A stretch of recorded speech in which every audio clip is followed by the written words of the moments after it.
Kim Pao fans, excited na sa pasabog ni Kim at Paulo ngayong darating na Wednesday. Mga kapamilya, hold on tight. Dahil isang nakakakilig na balita ang pinakahihintay ng lahat ng Kim Pao fans. Ngayong darating na June 18 ay may bonggang pasabog sina Kim Chiu at Paulo Avellino na siguradong magpapasaya, magpapakilig, at baka magpaiyak pa. Matapos ang matagumpay nilang tambalan sa teleseryeng Linlang, hindi na nawala sa radar ng mga netizens ang kakaibang chemistry ni Kim at Paulo. Marami ang nagsasabing, grabe, bagay na bagay sila. At ngayon, mukhang mas lalalim pa ang koneksyon nila on-screen at baka off-screen na rin. Sa social media, nagwawala na ang mga fans.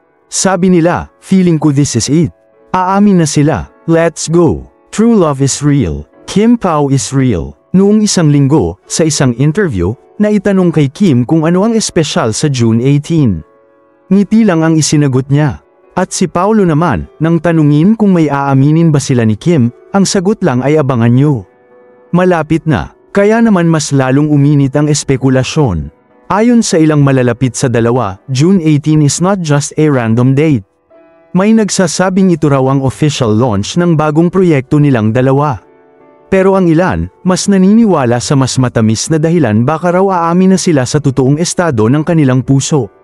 Mula sa on-screen pairing, hanggang sa mga sweet behind-the-scenes clips, hindi na mabilang ang mga moments na nagpapatibok ng puso ng fans.